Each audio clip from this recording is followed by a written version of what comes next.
Assalamualaikum warahmatullahi wabarakatuh. Halo semua, dalam video kali ini Pak Daniel akan menjelaskan materi kedua untuk kelas 8 tentang sejarah pembukuan dan nama-nama lain Al-Quran. Dalam video sebelumnya sudah Pak Daniel jelaskan tentang pengertian Al-Quran dan sejarah singkat ketika Al-Quran diturunkan. Kali ini kita akan sama-sama belajar seperti apa sejarah awal ketika Al-Quran dibukukan, sampai bentuknya seperti yang kita temui saat sekarang ini. Oke, kita mulai. Yang pertama, sejarah pembukuan Al-Quran.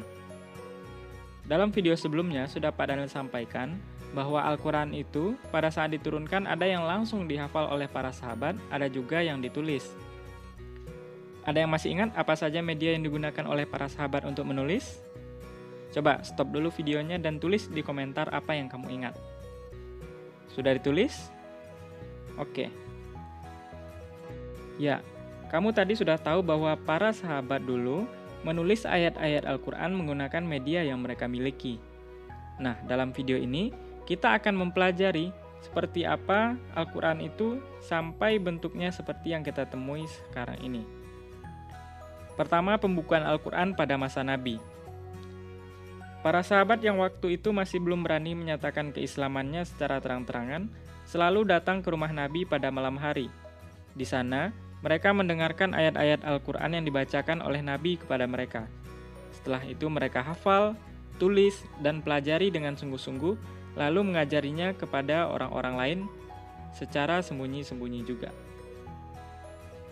Pada saat itu, Al-Quran belum dibukukan sama sekali, masih tertulis dalam media-media tadi.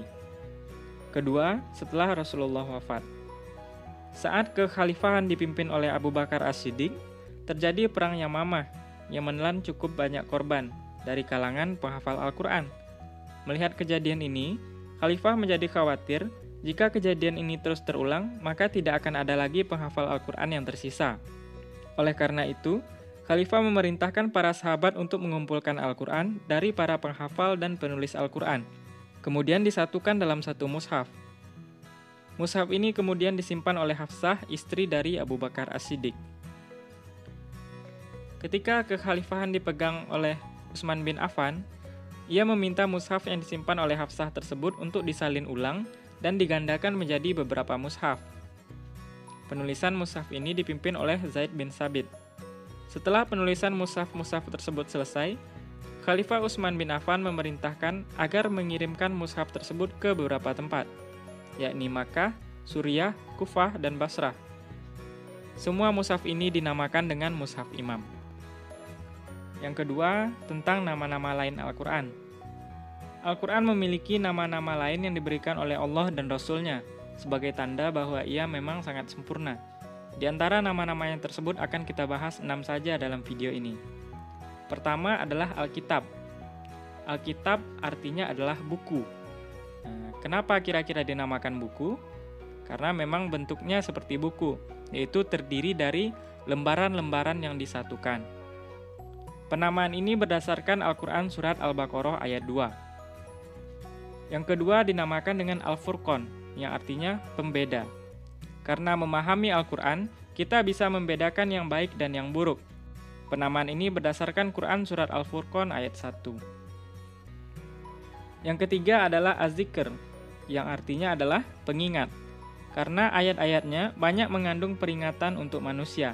Penamaan ini berdasarkan pada Quran Surat Al-Hijr ayat 9. Yang keempat dinamakan dengan Al-Huda, yang artinya adalah petunjuk. Dengan memahami ayat-ayat Al-Quran, kita bisa mengetahui banyak hal. Penamaan ini berdasarkan pada Quran Surat Al-Baqarah ayat 185. Yang kelima disebut dengan An-Nur, yang artinya adalah cahaya, karena bisa menerangi hati dan kehidupan manusia. Penamaan ini berdasarkan pada Al-Quran Surat An-Nur ayat 40.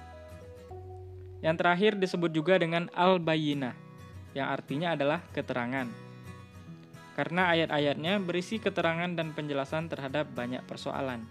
Penamaan ini berdasarkan pada Quran Surat Al-Bayyinah ayat 1. Oke semua, sekian untuk video kali ini. Sebagai bahan evaluasi, silakan isi beberapa pertanyaan melalui link di deskripsi di bawah video ini. Terima kasih. Assalamualaikum warahmatullahi wabarakatuh.